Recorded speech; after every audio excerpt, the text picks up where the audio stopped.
Good morning, class 8. It's me, Jana Parveen, your science teacher here. To start next chapter, microorganism. Students, मैंने आपको first chapter की complete exercise send की है, वो आप अपनी नोटबुक में और बुक में कर लीजिए। जितना पोर्शन आप बुक में करते हैं बुक में कीजिए, अदर बाकी नोटबुक में कीजिएगा। तो नेक्स्ट चैप्टर आपका स्टूडेंट्स है माइक्रो ऑर्गेनिज्म। हम वो लिविंग ऑर्गेनिज्म की बात करें, वो जो बहुत ज़्यादा छोटे होते हैं। माइक्रो मीन्स जिन्हें हम नेक्ड आई से नहीं देख सकते, बहुत स्मॉल होते हैं।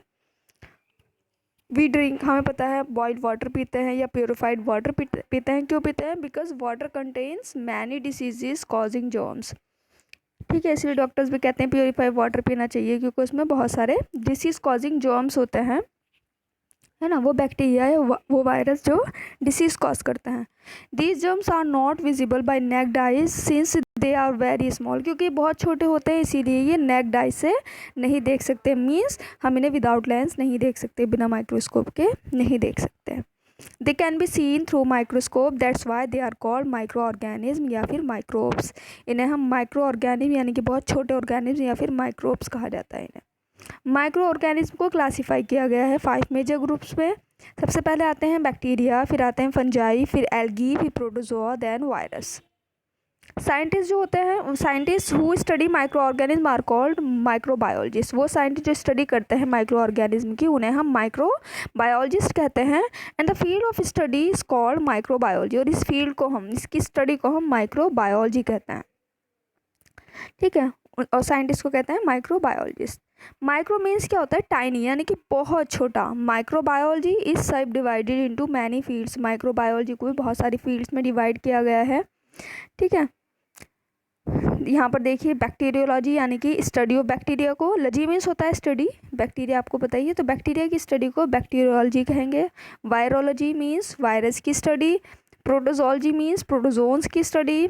फाइटोलॉजी मीन्स एल्गी की स्टडी। एल्गी क्या होती है? फंगस जो होती है, फूई जो लग जाती है, वो एल्गी होती है। ठीक है, सॉरी, एल्गी ग्रीन होती है, जैसे आपने काई वगैरह देखा है। ठीक है, माइकोलॉजी या स्टडी ऑफ फंजाई यानी कि फंगस, फूई जो होती है ना, उसको कहते हैं, उसकी स्टडी को कहते हैं माइकोलॉजी।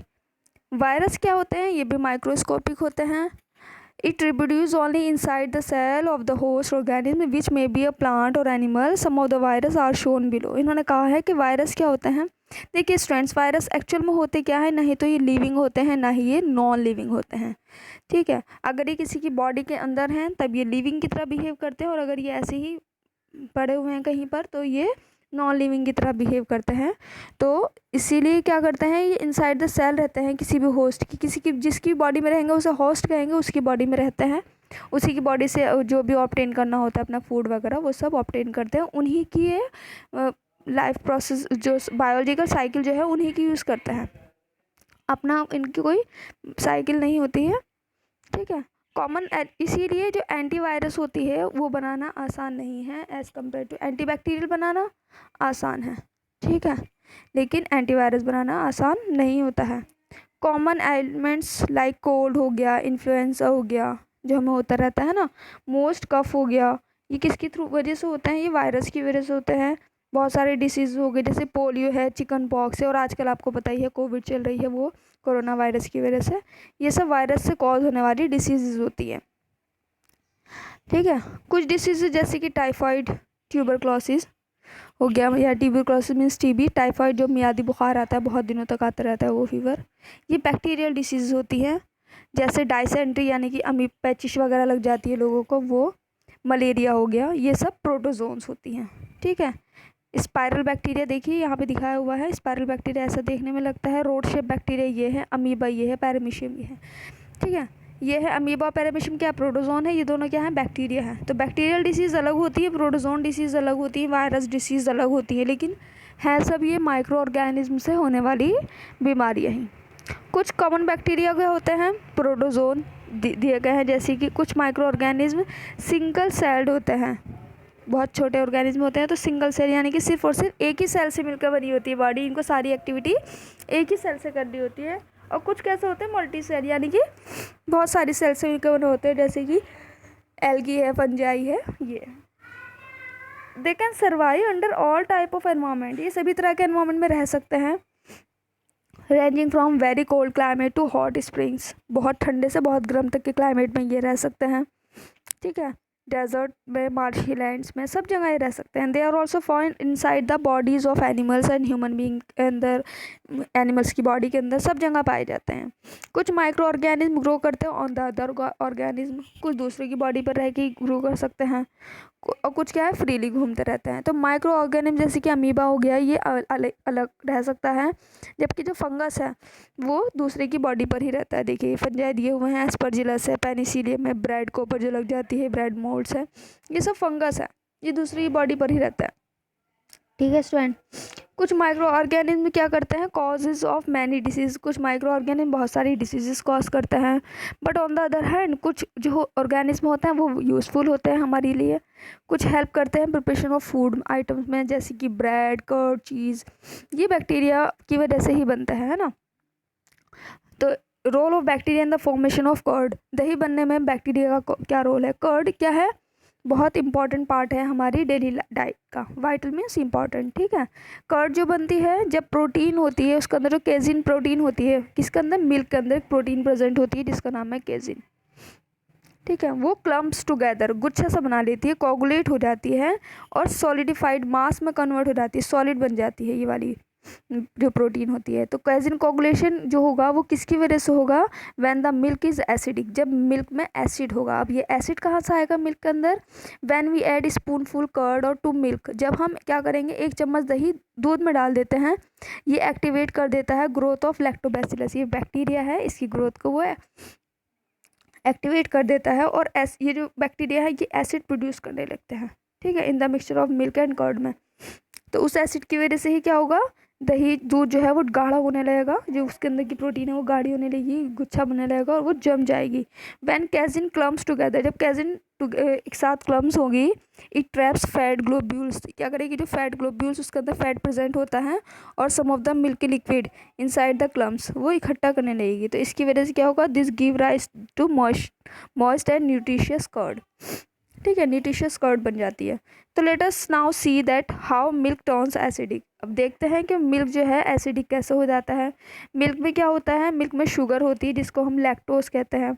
कुछ स्पेशल टाइप के बैक्टीरिया जैसे कि लैक्टोबैसिलस है, स्ट्रेप्टोकोकाई है, ये क्या करते हैं, कन्वर्ट कर देते हैं लैक्टोज शुगर को जब मिल्क में प्रेजेंट होती है उसको लैक्टिक एसिड में bye the process of fermentation. तो फर्मेंटेशन कहलाता है स्टूडेंट, से फर्मेंटेशन से अल्कोहल बनती है, फर्मेंटेशन से ही मिल्क जो है वो कर्ड में चेंज हो जाता है। फर्मेंटेशन क्या है, is the process of in which sugar molecule जो होते हैं डिकम्पोज हो जाते हैं, माइक्रो ऑर्गेनिज्म उन्हें क्या करते हैं, डिकम्पोज यानी कि उन्हें तोड़ देते हैं, टू प्रोड्यूस एन एसिड या अल्कोहल, एसिड या अल्कोहल तोड़ने के लिए। जैसे शुगर है, शुगर के अंदर का माइक्रोब रखेंगे हम तो क्या करेंगे, वो एसिड या अल्कोहल प्लस कार्बन डाइऑक्साइड में से कन्वर्ट कर देंगे। तो मतलब ऐसा नहीं है कि हमारे लिए सिर्फ हमेशा हार्मफुल होंगे, यहाँ पर यूज़फुल देखा है आपने बैक्टीरिया किस तरीके से दूध से दही बनाने में यूज़फुल होता है। Commercial use of micro organism, इनका यूज़ कमर्शियल लेवल पे भी होता है। ठीक है, बहुत अर्निंग कराते हैं ये। कर्डिंग ऑफ मिल्क बहुत इंपॉर्टेंट प्रोसेस है in the preparation of A variety of dairy product, जैसे चीज़ है, पनीर है, ये सब इनकी वजह से ही बनता है। इनकी प्रोडक्टिविटी इंक्रीज़ कराने के लिए कर्ड की और चीज़ की manufactured and starter culture of bacteria, lactobacillus, streptococci, इन सबको ग्रो कराया जाता है इन बैक्टीरिया को। ठीक है, और एक सब्सटेंस जिसे हम रीनेट कहते हैं। रीनेट क्या होता है, ये obtain from the stomach lining of young cattle, जो कैटल होते हैं जैसे बछड़े वगैरह जिन्हें हम कहते हैं, भैंस के बच्चों कैटल, सॉरी भैंस वगैरह को कैटल से कहा जाता है। तो इनके अंदर जो यंग कैटल होती है अगर उनके स्टमक से लिया जाए तो रेनेट होता है। ठीक है, to induce lactic acid formation. तो ये तो नहीं करते हैं लैक्टोबैसिलस को, स्ट्रेप्टोकोकाई को ही ज़्यादा प्रेफर करते हैं, इनको ही ग्रो करा लिया जाता है और उनसे फॉर्मेशन हो जाता है चीज़ का, पनीर का और कर्ड का। Milk is made free from germs by the process of pasteurization. अगर हम मिल्क को बिना जर्म्स के जो है बना सकते हैं तो वो पास्चराइजेशन कहलाती है प्रोसेस। कुछ माइक्रो ऑर्गेनिज्म क्या करते हैं और also used for the large scale production of alcohol. बहुत सारे माइक्रो ऑर्गेनिज्म अल्कोहल का प्रोडक्शन कराते हैं, वाइन का, एसिडिक विनेगर सिरका, आपको पता ही है एसिटिक एसिड होता है उसके अंदर। इन सब का फॉर्मेशन भी माइक्रो ऑर्गेनिज्म की वजह से ही होता है। ईस्ट जो होता है, ईस्ट ये कमर्शियल प्रोडक्शन करवाता है। ईस्ट क्या है, एक तरह का फंगस ही है, अल्कोहल वाइन का फॉर्मेशन कराता है। For this purpose east is grown on natural sugar. Natural sugar पे ईस्ट को ग्रो कराया जाता है। Present in grains like barley, wheat, rice, इनके अंदर शुगर तो होता ही, जाहिर सी बात है, कार्बोहाइड्रेट है इन सब के अंदर, तो कार्बोहाइड्रेट क्या है, शुगर ही तो है। इन सब के अंदर ग्रो कराया जाता है crush to fruit, juices etcetera, ठीक है। इन सब के अंदर किसी भी चीज़ के अंदर ग्रो करा लिया जाता है। This process of conversion of sugar is known as fermentation, तो ये जो प्रोसेस है शुगर को कन्वर्ट करने की फर्मेंटेशन कहलाती है। And you have already read it. कुछ इंडियन फूड होते हैं स्टफ लाइक इडली, डोसा, ठीक है, पॉपुलर है ये साउथ में, और ढोकला ये पॉपुलर है गुजरात एंड राजस्थान में, are made by the process of fermentation. The release of carbon dioxide makes idli and dhokla soft. जो इनमें से कार्बन डाइऑक्साइड रिलीज होते हैं इसकी वजह से इडली और ढोकला सॉफ्ट हो जाते हैं। इनफैक्ट टाइनी होल्स हमें दिखाई देते हैं इडली पर, डोसा पर एंड ढोकला पर, are nothing but air spaces होते हैं जो created by the escaping carbon dioxide. उसके अंदर से कार्बन डाइऑक्साइड रिलीज होती है तो वो पोरस बना देती है उस फूड को।